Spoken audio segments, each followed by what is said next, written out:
13 शाक्य संघात प्रवेश। 1 शाक्यांचा एक संघ होता।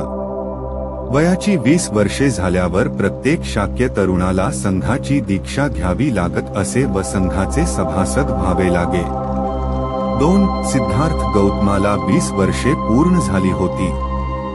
संघाची दीक्षा घेऊन त्याचे सभासद होण्यास ते योग्य असे वय होते। 3 शाक्यांचे एक सभागृह होते, त्याला ते संघागार म्हणत। ते कपिलवस्तू नगरात होते। संघाच्या सभाही ह्याच संघागारात होत असत। 4 सिद्धार्थाला शाक्य संघाची दीक्षा देण्याच्या हेतूने शुद्धोदनाने शाक्यांच्या पुरोहिताला संघाची सभा बोलाविण्यास सांगितले। 5 त्यानुसार कपिलवस्तू येथील शाक्यांच्या संघागारात संघाची सभा झाली। 6 सिद्धार्थाला संघाचे सभासद करून घ्यावे म्हणून पुरोहिताने संघाच्या सभेत ठराव मांडला। 7 तेव्हा शाक्यांचा सेनापती आपल्या जागेवर उठून उभा राहिला। संघाला उद्देशून त्याने पुढील प्रमाणे भाषण केले। शाक्य वंशातील शुद्धोदनाच्या कुळात जन्मलेला सिद्धार्थ गौतम संघाचा सभासद होऊ इच्छितो।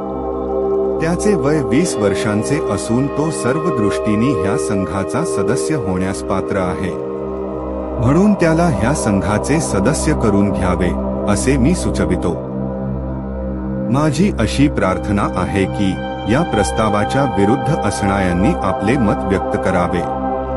8 या सूचनेविरुद्ध कोणीही बोलले नाही। सेनापती पुन्हा म्हणाला, मी दुसऱ्यांदा सांगतो की जे कोणी या ठरावाच्या विरुद्ध असतील त्यांनी बोलावे। 9 ठरावाविरुद्ध बोलण्यास कोणीही उभे राहिले नाही। सेनापतीने पुन्हा म्हटले, मी तिसऱ्यांदा सांगतो की जे कोणी ह्या ठरावाविरुद्ध असतील त्यांनी बोलावे। 10 तिसऱ्या वेळी सुद्धा कोणीही ठरावाविरुद्ध बोलले नाही।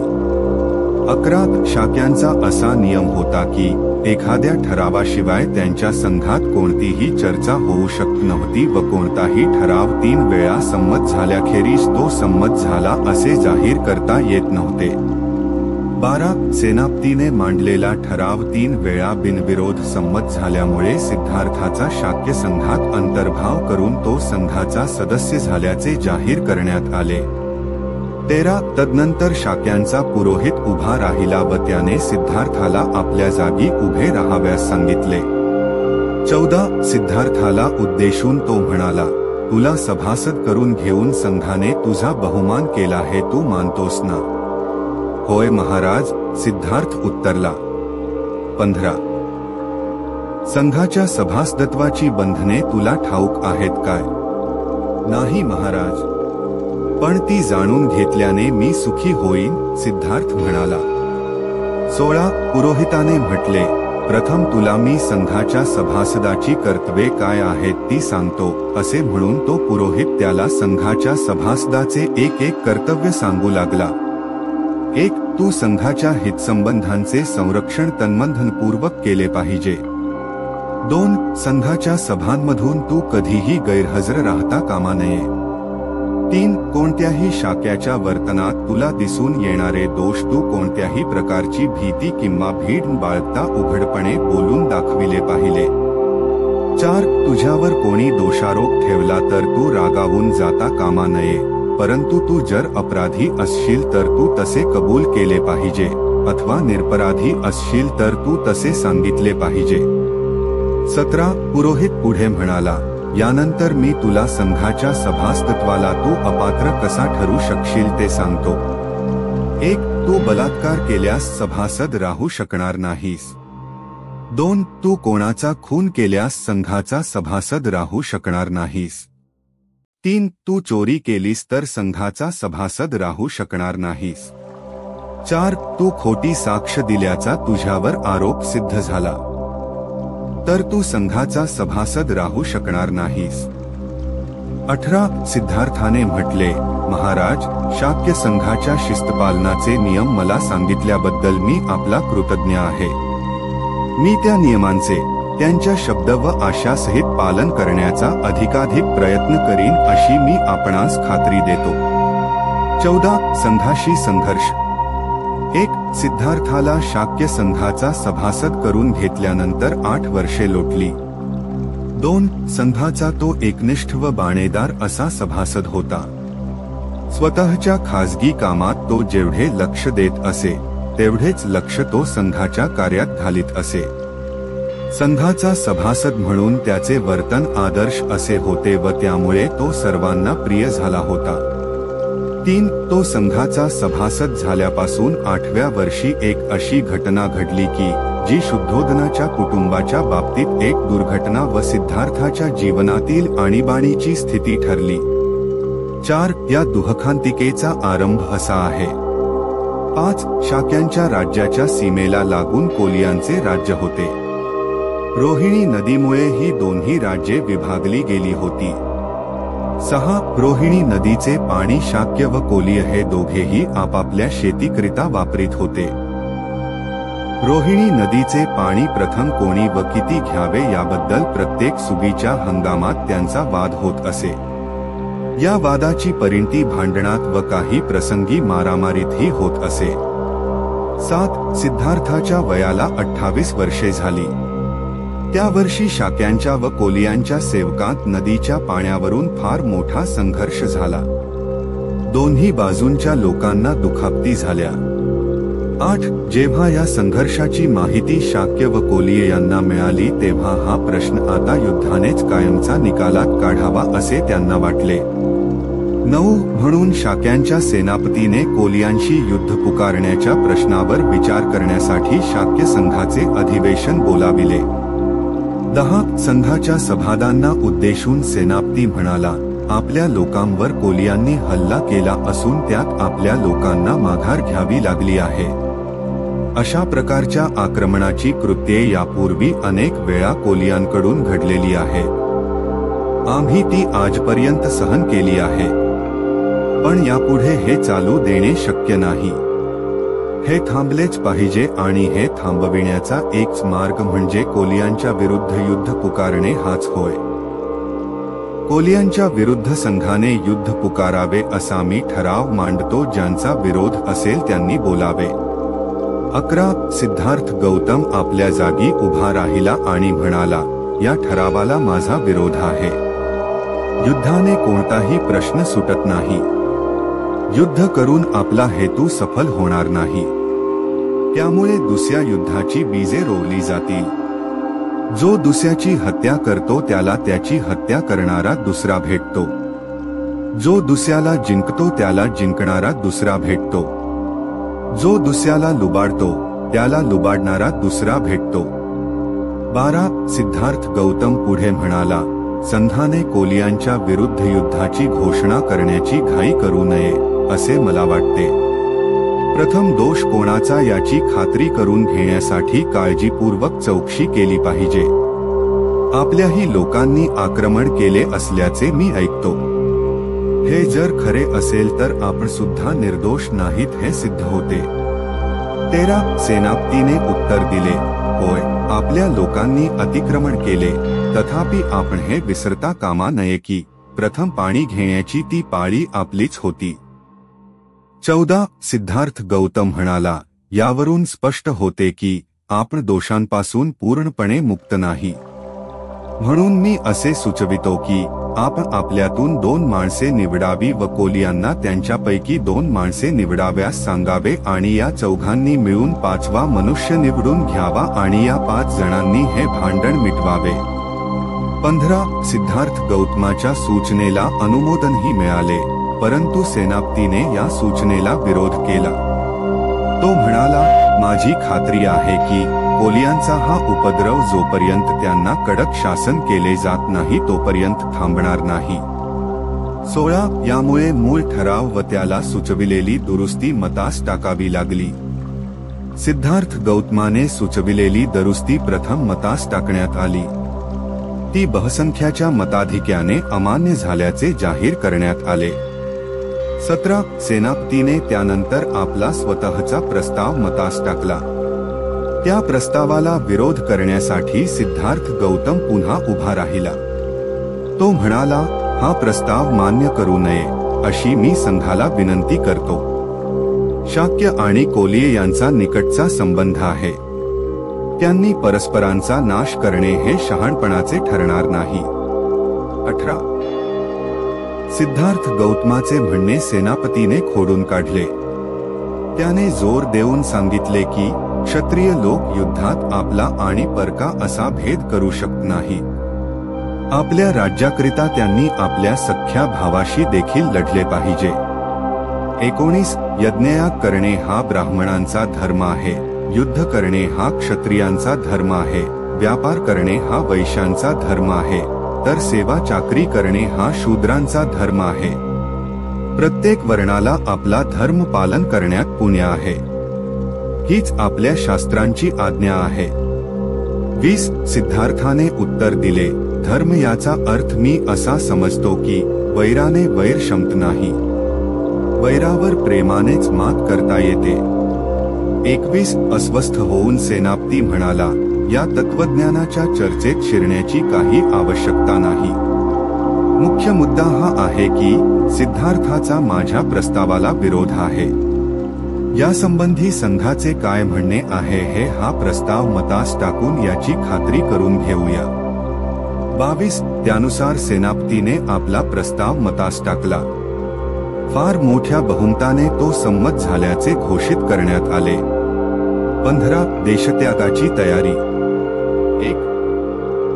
दुसरे दिवशी युद्धासाठी सैन्याची उभारणी करण्यासंबंधीच्या आपल्या योजनेचा संघाने विचार करावा म्हणून सेनापतीने शाक्य संघाची दुसरी सभा बोलाविली. 2. संघाची सभा भरल्यावर कोलियांशी युद्ध करण्यासाठी 20 ते 25 वर्षे वयाच्या प्रत्येक शाक्य पुरुषाने सैन्यात दाखल व्हावे अशी घोषणा करण्यास संघाने मला परवानगी द्यावी असा सेनापतीने ठराव मांडला. 3. संघाच्या अगोदरच्या सभेत ज्यांनी युद्धाची घोषणा करण्याच्या बाजूने मत प्रदर्शित केले होते व ज्यांनी त्याविरुद्ध मत दिले होते अशा दोन्ही बाजूंकडचे लोक या सभेत उपस्थित होते. 4. ज्यांनी युद्ध पुकारण्याच्या बाजूने अनुकूल मत प्रदर्शित केले होते त्यांना सेनापतीचा ठराव स्वीकारण्यात काही एक अडचण नव्हती. त्यांच्या अगोदरच्या निर्णयाचा तो स्वाभाविक परिणाम होता. 5. परंतु ज्या अल्पसंख्याकांनी त्या निर्णयाविरुद्ध मत व्यक्त केले होते त्यांच्या पुढे प्रश्न निर्माण झाला होता. त्यांच्या पुढे प्रश्न होता, बहुसंख्याकांच्या पुढे नमावे की नमू नये. 6. अल्पमतवाल्यांनी निश्चय केला होता की बहुमतवाल्यांच्या पुढे नमाव्याचे नाही आणि याच कारणामुळे सभेत उपस्थित राहण्याचा त्यांनी निर्णय घेतला होता. दुर्दैवाने त्यांच्यापैकी कुणालाही असे उघडपणे सांगण्याचे मनोधैर्य नव्हते. कदाचित त्यांना बहुमतवाल्यांना विरोध करण्यापासून होणाऱ्या परिणामाची जाणीव असावी. 7. जेव्हा सिद्धार्थाने पाहिले की आपणास पाठिंबा देणारे मौन धारण करून बसले आहेत तेव्हा तो उभा राहिला व संघाला उद्देशून म्हणाला, मित्रहो, तुम्हाला जे वाटेल ते तुम्ही करा. तुमच्या बाजूला बहुमत आहे, परंतु मला खेदाने म्हणावे लागत आहे की सैन्य भरतीच्या तुमच्या निर्णयाला मी विरोध करी. मी तुमच्या सैन्यात दाखल होणार नाही आणि मी युद्धात भाग घेणार नाही. 8. सिद्धार्थ गौतमाला उत्तर देताना सेनापतीने म्हटले, संघाचा सदस्य होताना तू घेतलेल्या शपथेची आठवण कर. तू त्यांपैकी एका जरी शपथेचा भंग केलास तरी तुला लोकनिंदेला तोंड द्यावे लागेल. 9. सिद्धार्थाने उत्तर दिले, होय, मी माझ्या तन्मंधनाने शाक्यांचे हितसंरक्षण करण्यासाठी वचनबद्ध आहे. पण हे युद्ध शाक्यांच्या सुहिताचे आहे असे मला वाटत नाही. शाक्यांच्या सुहितापुढे मला लोकनिंदेची काय पर्वा. 10. कोलियांबरोबर सततंटा करीत राहण्याच्या कारणांवरून शाक्य हे कोशलाधिपतीच्या हातचे कसे खेळणे बनले आहेत याची आठवण करून देऊन सिद्धार्थाने संघाला सावधगिरीचा इशारा दिला. तो म्हणाला, हे समजणे कठीण नाही की कोशल राजाला हे युद्ध शाक्यांचे स्वातंत्र्य अधिकाधिक हरण करण्यासाठी आणखी एक सबळ कारण निर्माण करून देईल. 11. सेनापतीला राग आला आणि सिद्धार्थाला उद्देशून तो म्हणाला, तुझे हे भाषण कौशल्य तुझ्या उपयोगी पडणार नाही. बहुमताने घेतलेल्या संघाच्या निर्णयाचे तू पालन केलेच पाहिजे. कदाचित तुला असे वाटत असेल की कौशल राजाच्या अनुज्ञे वाचून संघाची आज्ञा मोडणाऱ्याला देहांताची किंवा देशत्यागाची शिक्षा संच देऊ शकत नाही, आणि जर ह्यांपैकी कोणतीही एक शिक्षा तुला संघाने जरी फरमावली तरी कौशल राजा त्यास आपली अनुमती देणार नाही. 12. पण लक्षात ठेव, तुला शासन करण्याचे संघाजवळ दुसरे मार्ग आहे. संघ तुझ्या कुटुंबावर सामाजिक बहिष्कार टाकू शकेल आणि संघ तुझ्या कुटुंबाची जमीन जप्त करू शकेल. याकरिता कौशल राजाची अनुमती मिळविण्याची संघाला आवश्यकता नाही. 13. कोलियांशी युद्ध करण्याच्या संघाच्या योजनेला विरोध करीत राहण्यामुळे दुष्परिणाम भोगावे लागतील याची सिद्धार्थाला जाणीव झाली. त्याला 3 पर्याय विचारात घ्यावे लागले. 1. सैन्यात दाखल होऊन युद्धात सामील होणे. 2. देहांत शासनाला अथवा देशत्यागाला संमती देणे. आणि 3. आपल्या कुटुंबियांवर सामाजिक बहिष्कार ओढवून घेऊन त्यांच्या मालमत्तेची जप्ती होऊ देण्यास तयार होणे. 14. पहिला पर्याय स्वीकारण्याबद्दल त्याचा निर्धार होता. 3ऱ्या पर्यायाविषयीचा विचारच त्याला असह्य झाला. या स्थितीत त्याला दुसरा पर्यायच अधिक योग्य वाटला. 15. त्यानुसार सिद्धार्थ संघाला उद्देशून म्हणाला, कृपा करून माझ्या कुटुंबियांना शासन करू नका. सामाजिक बहिष्काराच्या आपत्तीत लोटून त्यांना दुःख देऊ नका.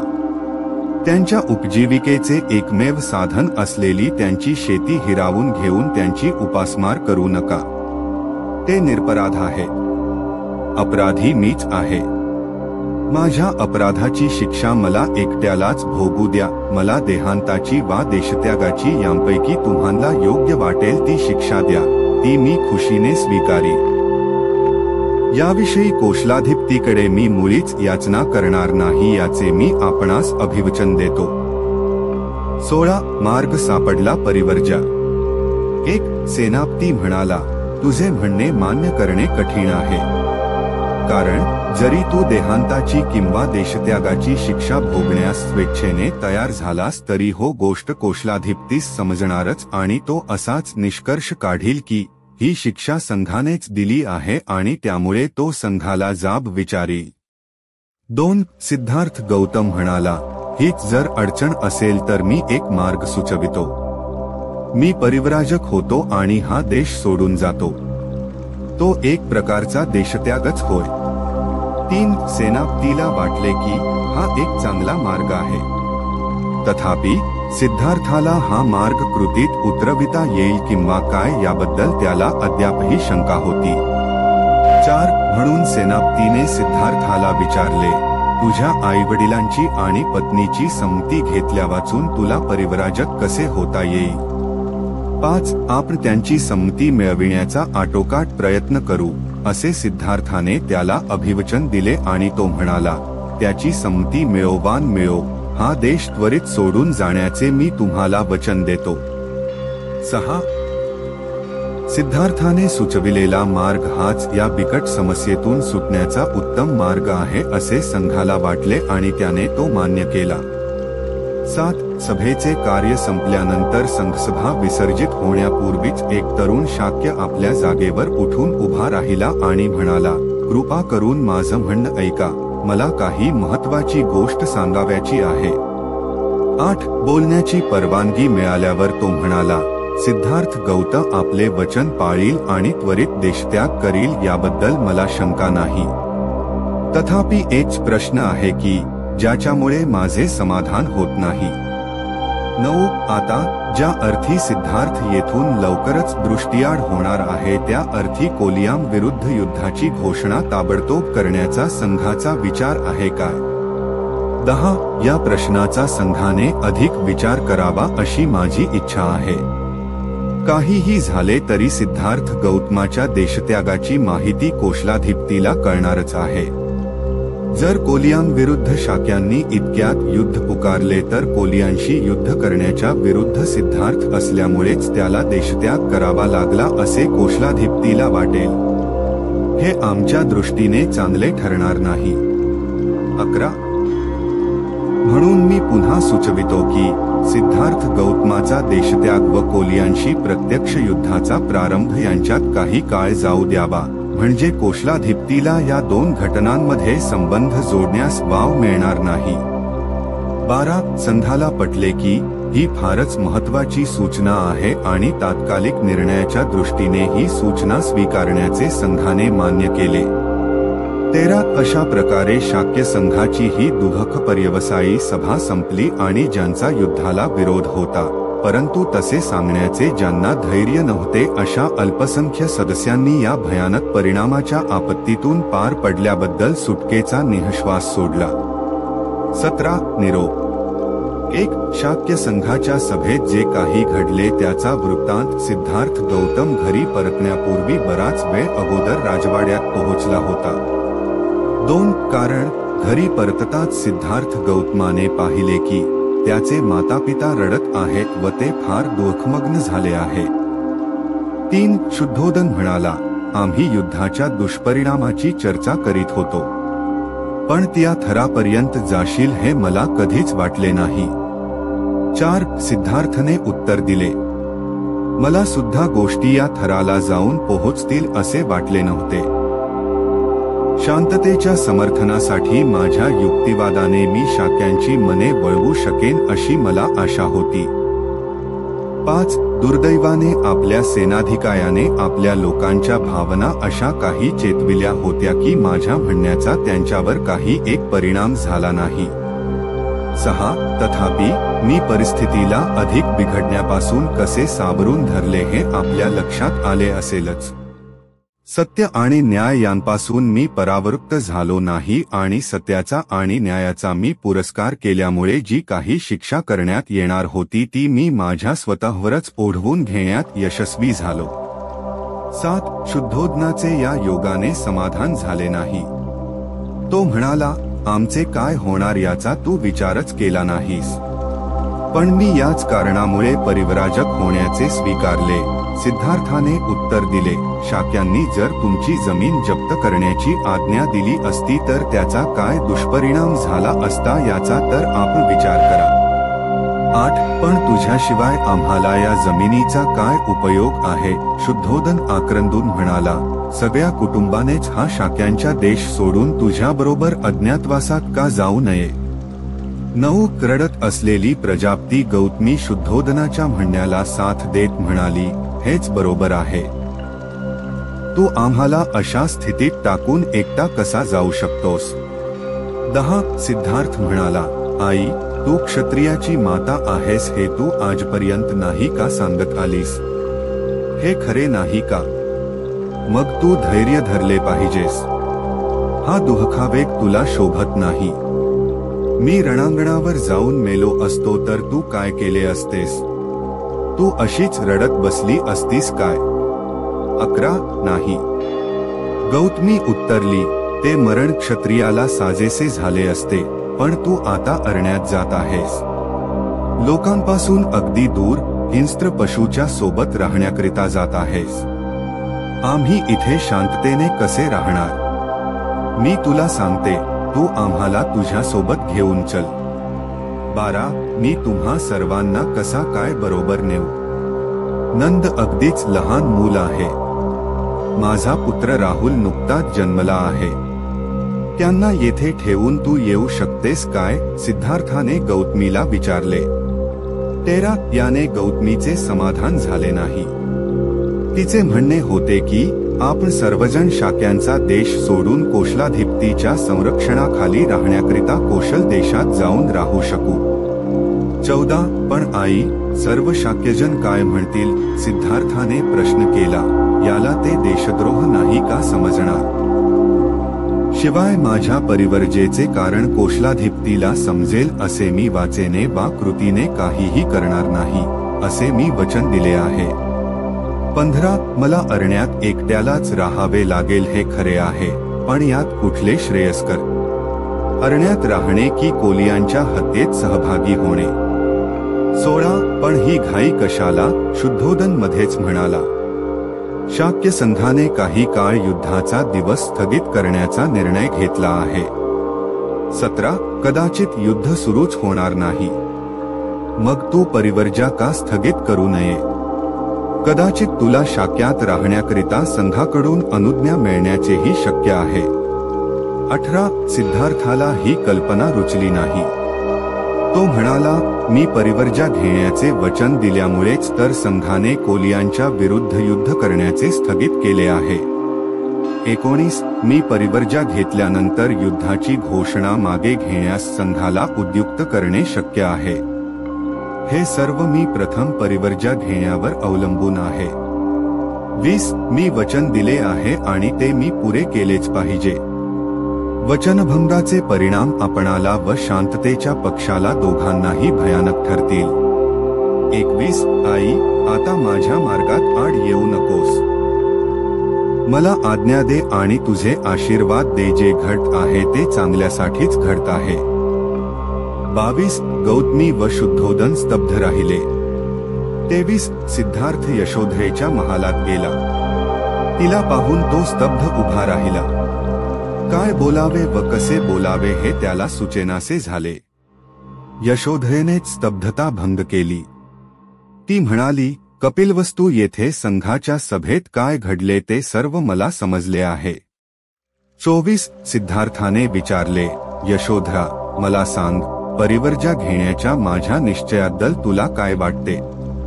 25 त्याला वाटले की ती मूर्छित होऊन पडेल, पण तसे काही झाले नाही. 26 आपल्या भावनांवर संपूर्णपणे नियंत्रण ठेवून ती उत्तरली, मी आपल्या जागी असते तरी आणखी दुसरे काय करू शकले असते. कोलियां विरुद्ध युद्ध करण्याच्या कामी मी निश्चितपणे भागीदारीण झाले नसते. 27 आपला निर्णय हा योग्य निर्णय आहे. माझी आपणाला अनुमती आहे आणि पाठिंबाही आहे. मी सुद्धा आपल्या बरोबर परिवर्जा घेतली असती. मी पखरीजा घेत नाही याचे एकच कारण, मला राहुलचे संगोपन करावयाचे आहे. 28 असे झाले नसते तर फार बरे झाले असते, पण आपण धीट आणि शूर बनून प्राप्त परिस्थितीला तोंड दिले पाहिजे. आपल्या मातापित्यांविषयी व आपल्या पुत्रांविषयी आपण मुळीच काळजी करू नका. माझ्या शरीरात प्राण असेपर्यंत मी त्यांची देखभाल करीन. 29 ज्या अर्थी आपल्या जवळच्या प्रियजनांना सोडून आपण परिव्राजक होत आहात त्या अर्थी आपण एक असा नवीन जीवनमार्ग शोधून काढा की तो सकल मानवजातीला कल्याणकारी ठरेल. हीच एक केवळ माझी इच्छा आहे. 30 त्याचा सिद्धार्थ गौतमावर फार मोठा प्रभाव पडला. यशोधरा किती शूर, धैर्यवान, उदात्त मनाची स्त्री आहे याची पूर्वी कधी आलेली प्रचिती त्याला आली आणि अशी पत्नी लाभल्याबद्दल आपण किती भाग्यवान आहोत आणि अशा पत्नीचा व आपला वियोग दैवाने कसा घडवून आणला याची त्याला प्रथमच कल्पना आली. त्याने राहुलला आणण्यासाठी तिला सांगितले. पित्याच्या वात्सल्य दृष्टीने त्याने त्याच्याकडे पाहिले आणि तो निघून गेला.